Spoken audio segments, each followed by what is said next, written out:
Ndugu zangu, hii hapa ni Red Pro Media na nashukuru sana tena kwa kuendelea kutufuatilia kwa karibu zaidi. Inaendelea kutupatia imani na hali ya ujasiri, kujiamini na kuona kwamba tunadaiwa na wewe.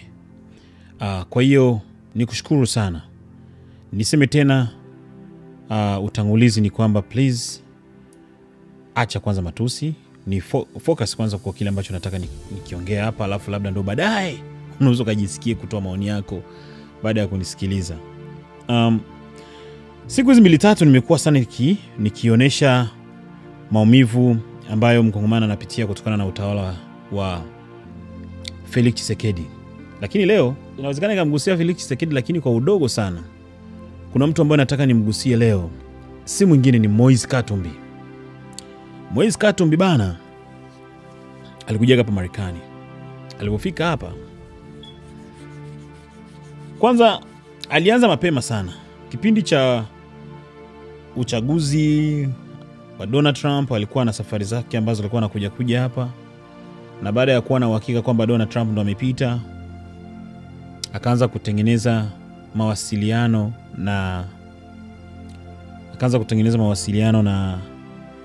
na Rais Donald Trump pamoja na chama chake cha Republican kutafuta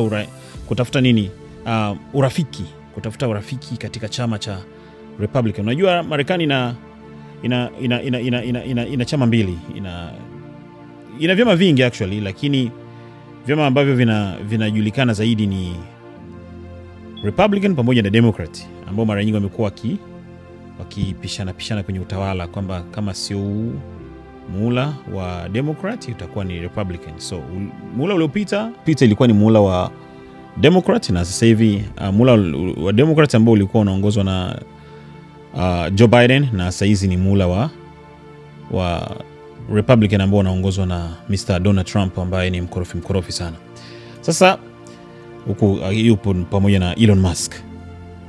Nimetaja hii jina Elon Musk kwa sababu naye pia ana matukio mengi, lakini hatumzungumzii siku ya leo. Sasa bana, Moise Katumbi akawa amekuja hapa Marekani kutafuta urafiki. Akapata baadhi ya marafiki. Unajua ni tajiri ozana mbongo, ozana nini, ozana nyoso, ndo msemo pekee wa Lingala ambao waga na ujuaga kiufasaha zaidi ya Wangala ambao na ujuaga kiufasaha. Kwa hiyo akawa amepata marafiki. Unajua unampeleka mtu dina, anaangalia dina, anasema huyu jamaa kweli ni mkongomani, lakini mbona dina kama vile inachangamka. So alikuja hapa na akapata marafiki wengi tu. Kwa hiyo Felix Tshisekedi alipoleta hiyo dili ya madini, yeye akawa anatumia nguvu zake kwa marafiki zake ambao ameshawapata kwa ajili ya kuwaconvince, kuwaambia kwamba unajua msifanye dili na huyu jamaa ni mkorofi sana, haelewi vitu ambavyo yumo ndani. Kwanza kiuhalali na kiuhalisia kabisa, hapa ni kwa mujibu wake, kiuhalali na kiuhalisia kabisa, hakuna tena hata mali ambayo ipo Kongo kwa ajili ya kusema kwamba eti bana ipo chini ya serikali. Wameshafidia vyote. Mali zilizopo Kongo zinamilikiwa na watu binafsi, makampuni tofauti. Kwa hata mkifika pale mtakuja okay, kwa dili gani ambao mtakuja nayo? Akitaka kumaanisha kwamba dhahabu, makampuni yote ya Kongo yameshaga milikishwa na watu binafsi wa serikalini au makampuni tofauti, iwe China, iwe sijui unasikia Urusi, mara sijui unasikia wakina Uswisi, nani wapo kule. Kwa hiyo akawa anatumia nguvu kwa ajili ya kukonvince Marekani ione kwamba hata ikienda tena Kongo hakuna chochote kile ambacho tena itafaidia. Okay? Swali likaja ni kwamba kwa nini Moise Katumbi aliwekeza nguvu sana ya kutaka kuiambia Marekani kwamba hakuna chochote kile ambacho kimebaki Kongo? Hii linatokana na nini? Hivi mimi na wewe ambao kabisa wewe unanisikiliza na mimi naongea hapa kabisa, tunaamini kweli kwamba mali ya Kongo, mali ya Wakongomani tayari imeshaondoka yote? Kweli Kongo ni kubwa, na kama Kongo ni kubwa inaonekana kwamba kuna vitu vingi sana ambavyo hatuvijui.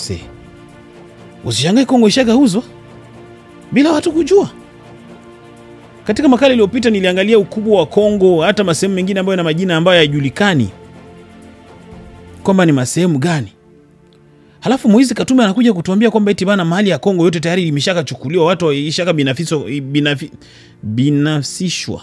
Kuna maneno mengine bana, maneno mengine magumu imeshabinafsishwa kwa watu. Kwamba huyu na huyu aishachukua, yule aishachukua, yule aishachukua. Wow. Surprise. How? Lakini ndio ikanipelekea nianze kuzama kiundani kuhusiana na hili swala. Kwanza kabisa, kabla ya yote, kesho nitakuwa na mtaalamu ambaye atapita pia kwa haya. Nimetaka kidogo leo nitoe kwanza chai hivi kama nikuweke sawa, ili kwamba mada ya kesho itakapokuja ikukute kabisa umeshakuwa standby. Moise Katumbi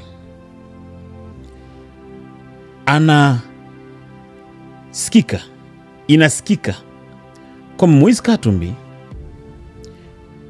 anaisapoti ama anaiunga mkono M23. Moise Katumbi ni nani? Anafanya biashara ya madini, anafanya biashara ya usafiri, anafanya biashara ya real estate, ana ownership ya Tout-Puissant Mazembe, ile timu ya Tout-Puissant Mazembe ambayo ipo Lubumbashi. Ni timu ambayo ina mafanikio sana. Kwa hiyo hivi vitu hivi ambavyo nimekuzungumzia hapa, tofauti na hivyo, anajihusisha pia kwenye agriculture, mambo ya construction, mambo ya ujenzi. Okay? Lakini ana kampani kubwa sana ya mining maeneo ya Katanga. Yaani Katanga ana kampuni kubwa sana ya nini? Ya nani ya madini. Kwa hiyo wanasema kwamba utajiri wake unakadiriwa kuwa zaidi ya bilioni moja, zaidi ya bilioni moja. Kwa hiyo yupo kwenye top 10 ya matajiri wa DRC Congo. Okay. Sina uhakika na hili swala la utajiri wake kuwa bilioni moja. Nafikiri inaweza kuwa labda bilioni, hata zaidi ya mabilioni. Maana yake nani anahesabu hizi pesa Afrika? Kwa watu wenye rushwa nyingi sana ambazo tunazijua. Lakini sasa ndo tunaenda kwenye point. Moise Katumbi, kwa nini anaweza kuwa kwamba ana support M23? Huko akiwa ni jamaa ambaye aliwahi kuwa governor, lakini vile vile tunaelewa kwamba amekuwa akijaribu kutaka kugombea kuwa rais na ameshafeli mara kadhaa. Kwa nini anataka kugombea? Kwa nini ametaka kujiunga na M23? Hatuwezi kuunganisha faili yake vizuri pasina kumzungumzia Corneille Nangaa. Ili tuunganishe faili zake, ni lazima tumzungumzie pia, tugusie kidogo Corneille Nangaa, kidogo tu. Corneille Nangaa, sababu kubwa ya kujiunga, hii ni habari ya chini ambayo ndo ina uhakika asilimia nyingi sana. Sababu ya kujiunga na M23 ni kwa sababu inasemekana alizurumiwa katika process ambazo Felix Tshisekedi alikuwa anataka kufanya jitihada za kwanza kuwanyang'anya hawa watu mali za taifa hivi kwamba zirudi serikalini. Huo mchakato aliangukiwa yeye, Corneille Nangaa. Na baada ya kuangukiwa yeye, Asira zikampanda. Kuona kwamba mbona wala rushwa tupo wengi, waibaji tupo wengi, kwa nini unanianzia mimi? Sasa kwa sababu unanianzia mimi, ngoja nitakuonesha. Kupitia hivyo akaenda kujiunga na nini? Na M23. Kwa alikuwa pia na viwanda vyake pia. Vya nini? Vya kuchuma mali ya Kongo, dhahabu, nini, madini. Na mpaka leo Corneille Nangaa sio mwenzako, sio mwenzangu, sio mwenzetu. Kiswahili kizuri kabisa. Ni tajiri ambaye ana pesa za kutosha. Na ndio kwa maana yeye kununua silaha ni kitu ambacho hawezi akashindwa. Okay, yeah, nimeona pia hapa wanazungumzia kwamba estimation ya Moise Katumbi inakadiriwa 2019 alikuwa na bilioni 7.3. Unaelewa? Bilioni 7.3. Na ilikuwa imeshafika bilioni 7.7. Naona hapa jinsi wanavyoandika. CNBC Africa wameandika hiki kitu kuhusiana na Moise Katumbi. Kwa ni tajiri huyu. So katika harakati pia za kuendeleza huo mchakato, imeanza kumwangukia nani? Moise Katumbi kwenye biashara yake ya madini. Kwa hiyo anafanyaje? Okay, wewe si unajua na kwamba unaweza kuja kunishambulia huku. Ngoja na mimi nikutengenezee kelele, fujo. Nikutengenezee chaos haya maeneo ya huku. Hivi kwamba itabidi sana nini? Udili na hizo kelele za huku, mimi nikiendelea kuchimba huku. Na muda wako utakapoisha, utawala wako utakapoisha, miaka 3 iliyobakia, basi utatoka kwenye utawala. Sijui unanielewa? Kwa hiyo pamoja na kwamba nimekuwa nikimlalamikia Felix Tshisekedi, lakini kwa hili swala ngoja kwanza niendelee kuongea hivi kama niangalie mazuri ya Felix Tshisekedi katika hili swala. Ikabidi nini? Huyu naye akaangukiwa bomu. Lakini kama hiyo haitoshi, tunakuja pia kumuona Joseph Kabila, ambaye naye ana viwanda vyake, miaka 18 ambaye ametawala kwenye utawala wa Kongo. Hakutawala tu mwisho siku eti akatoka pale kama mbumbumbu zezeta. Vile jinsi anavyoongeaga kama vile yani katika marais ambao yani wanaongeaga kwa kukera ni yule mjinga yule. Hata akiongea anaongea kama vile mtu asiyejali kuongea.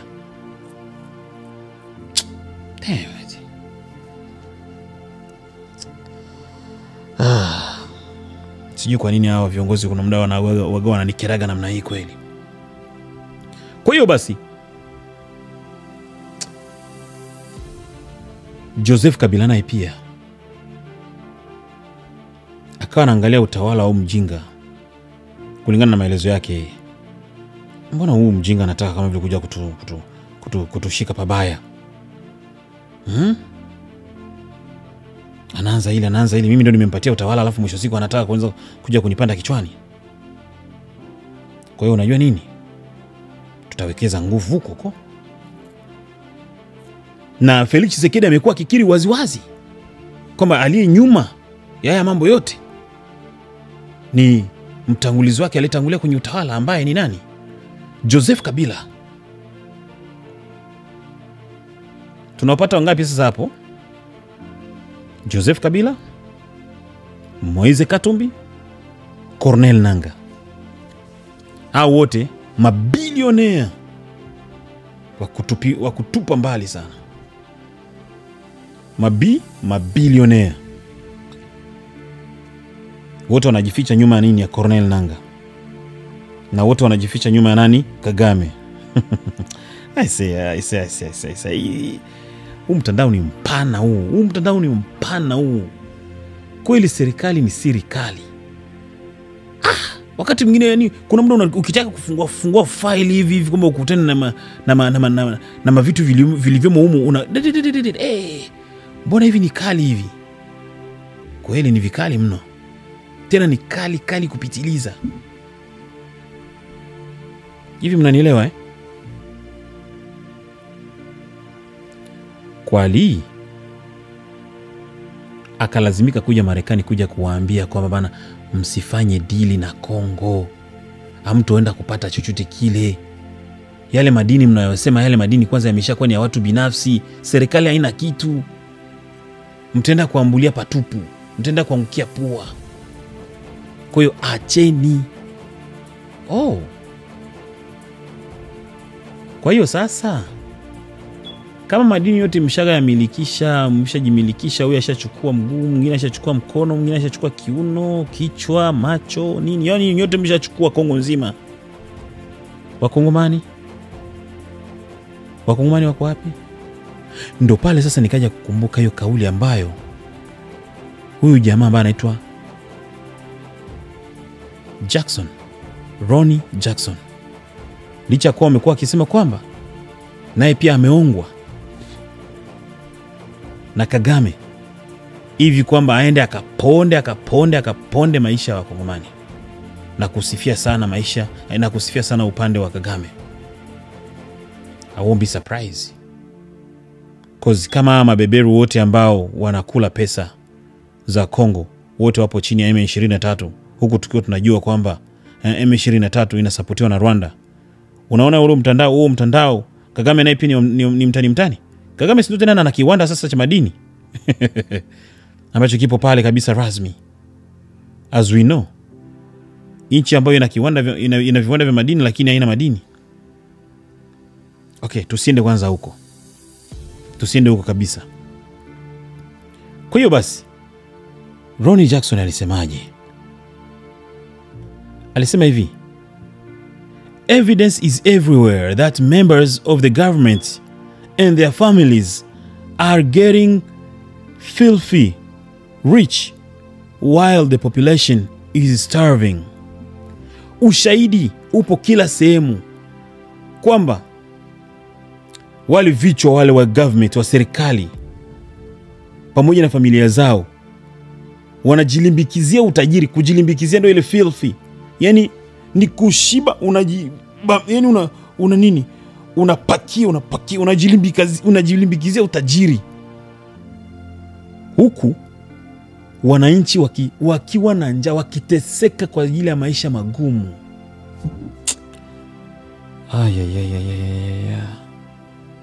Hii kauli nilikubali sana hii. Tena unakumbuka katika kipindi kilichopita nilikubali sana hii kauli hii. Nilirudilia tena na tena.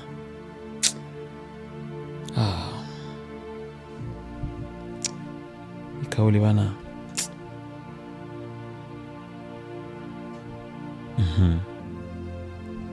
Kwa hiyo basi, ninachoweza mimi kusema ni nini?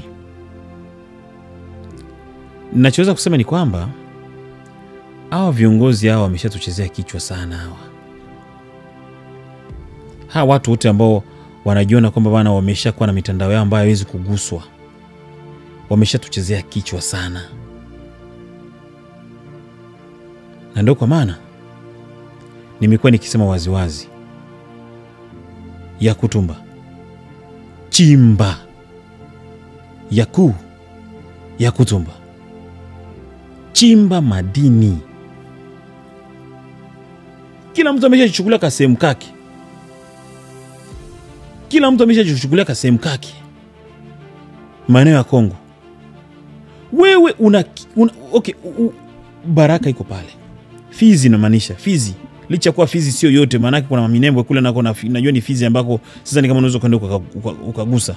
Lakini Baraka, Uvira, sasa upo haya maeneo kule upo pale. Hivi Yakutumba, William, au sikia mbona nakwambia kuhusiana na wenzio? Labda kupitia wewe kuna vitu fulani vinaweza kufanyike. Nimekuwa nikimsikia kwamba bana watu wamekuwa kimsifia huyu jamaa Moise Katumbi kwamba eti sijui anafanyaga vitu Lubumbashi. Sijajua Lubumbashi na nini, lakini nasikia eti bana kuna vitu kidogo alifanya pale Lubumbashi. Labda alikumbuka basi baada ya kuiba 100% akaamua kutoa 1% hivi kwamba bana afanye chochote kile cha kuwafumba mdomo, watu wa Lubumbashi. Katanga kule. Connection ndio unakosa. Maana hii system kuibadilisha, hii system ambayo tayari imeshakuepo hapa hii, kuna damu nyingi sana zitamwagika. I'm telling you, we know Marekani kweli itaenda kuingia pale, lakini tusi expect kwamba vitu vitabadilika ndani ya miaka 5, ndani ya miaka 10. Bado tuna safari nyingi sana, unless kwamba watu wengine hapa ambao ni mataita katika nchi ya Kongo wakati vichwa vyao, na sidhani kama wapo tayari kukubali kuachia tu vitu kiurahisi. That's why Moise Katumbi aliliona mapema, akaja kuanza kutafuta urafiki na wa Marekani. Usifikiri kwamba Marekani pia hawapokei rushwa. Wanapokea rushwa, wanajua rushwa ni nini. Rushwa haipo huku chini huku. Utofauti tu wa Afrika na Marekani au nchi za Afrika na Marekani ni kwamba rushwa kwa chini haipo, lakini kule juu wanajua jinsi ya kula rushwa na wakubwa. Ila sa Afrika, especially Congo, rushwa ipo mpaka ndani ya familia. Unaweza kumuunga mama yako au baba yako ili upate chochote kile ndani ya nyumba. Unaweza kujikuta wewe ni mtoto wa mwisho katika nyumba yenu, mpo watoto 7. Ushasumbuliwa sana kila siku, wewe ndio unaoshaga masahani. Unaweza katoa rushwa kwa mama yako hivi kwa bana ugeuke wewe ndio mkubwa. Ndio nikwambia bana jinsi gani rushwa Kongo ilivyo. Yaani unaweza kufanya vile nani Kongo na ikawezekana. Unatoa rushwa ndani mwenu hivi kwa bana wewe, ikibidi hata makaratasi waende mama yako wasumbuki kwenda hospitalini kwenda kugeuza kwa bana. Unajua mwaka huu ambao tumeandika hapa, huu mwaka kuna muda tulikosea, lakini huu ndio mtoto wa kwanza. Mtoto wa kwanza sasa ambaye anaambiwa mtoto wa kwanza ana miaka 15 na mtoto wa kwanza tunayemwona ana miaka 40, lakini utasema no, huyo ndio mtoto wetu wa mwisho yule. Nakwambia inawezekana in Kongo.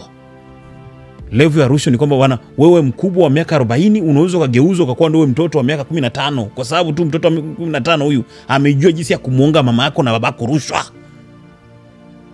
Unaguna nini? Ndio kweli huo. Kwa hiyo Moise Katumbi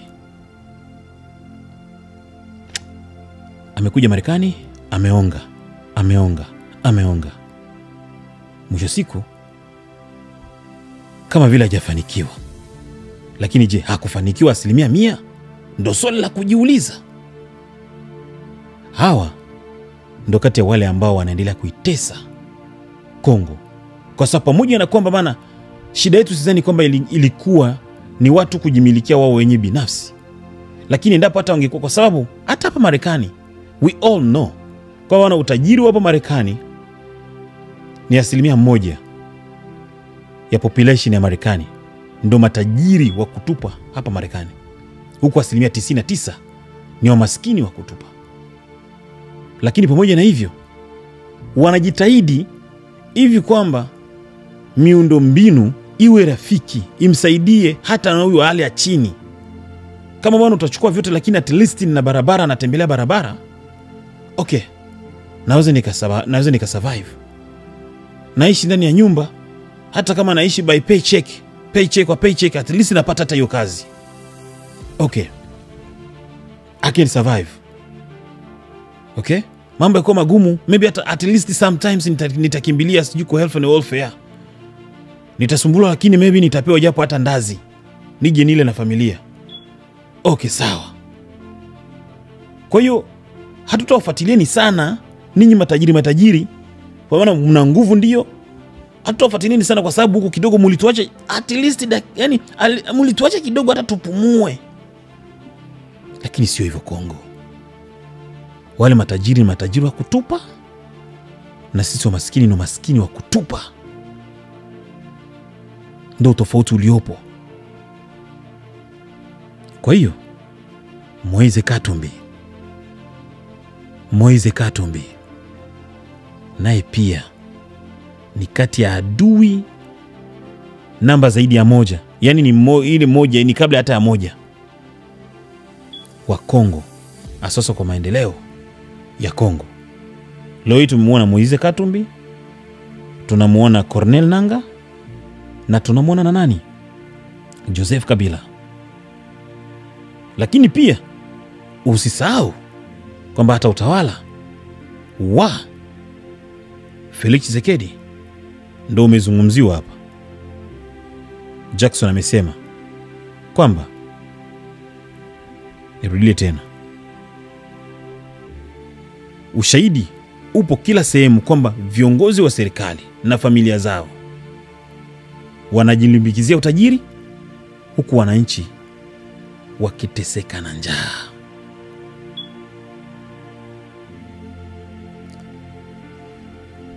Okay.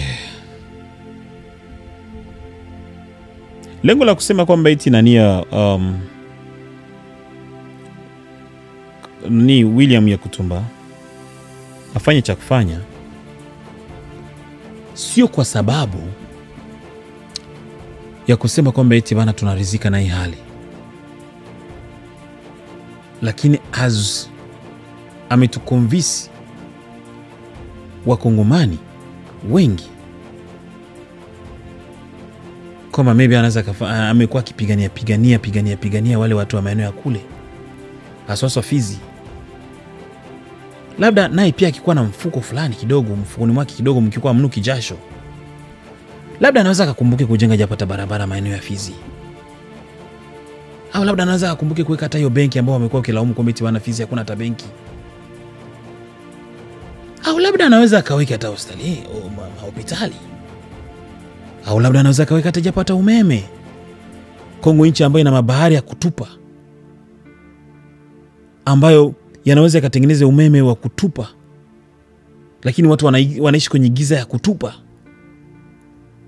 huku wakiendelea kuteseka maisha magumu ya kutupa, na wale matajiri wanaendelea kuishi maisha ya kitajiri ya kutupa.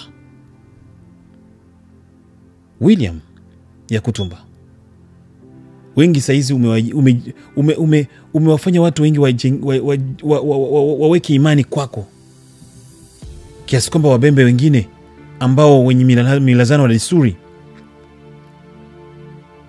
waliamua watembee uchi kwa ajili yako. Can you imagine? Yani me like me utembee uchi kwa ajili yangu kwa sababu ya mafanikio yangu, nifanikiwe kwenye kitu fulani, kwa sababu unajua nikifanikiwa kwenye hicho kitu nitakuja kukutetea wewe, alafu unaamua kutembea uchi. Sasa ni upendo ule upitiliza. Ni upendo ule upitiliza bana. Sasa yani wewe unatembea uchi kwa ajili yangu. Au to mwana. Kwa hiyo I can tell you, haya mambo ya mafia haya, ukiingia kwenye mafia usiplay kama Jesus sana. Maybe Moise Katumbi unataka William Yakutumba, maybe unataka kuplay sana kama vile Jesus. Kumbuka wewe ni William, wewe sio Jesus. Inabidi ukumbuke, ujikumbushe kama umejisahaulisha kwamba wewe sio Jesus, wewe ni William. Na ndio kwa maana niseme kwamba haiishi mpaka iishe. Tunasubiria inyeshe ili tuone wapi panapovuja. Haiwezi kuisha, hatuwezi kuruhusu iishe kabla haijaisha. No, yani hapana. Swala la kuruhusu ili swala liishe na kati halijaisha ndo tumekataa. Bado Moise Katumbi tutamuongelea sana. Na sio tu yeye. Sasa kila kigogo ambaye tunahisi kwamba tutakuwa tunapata taarifa zake, tunakuja tunakusanulia nazo. Tukimpata ni huyu tutakuja tutakwambia. Tukimpata ni yule tutakuja yani kila atakayejitokeza kwenye anga zetu tutahakikisha kwamba tunakuletea hizo taarifa tena peupe. Nisikuchoshe, usinichoshe, tusichoshane. Kama vile jinsi nilivyosema kwamba haishi mpaka ishe, tunasubiri inyeshe ili tuone wapi panapovuja. Naitwa Boss Elvis. Itakupendeza na itakuwa jambo la samani kama nini endapo utakubali kusubscribe Red Pro Media. please do it for us and for yourself as well, hivi kwamba usiendelee kupitwa na matukio ambayo tutaendelea kuwa nayo. Maana hapa tunataka kuwachambua watu, tuanze tukuletee magugu wote tuwalete wote, yani wote tutawaleta. Red Pro Media. Naitwa nani? Boss Elvis.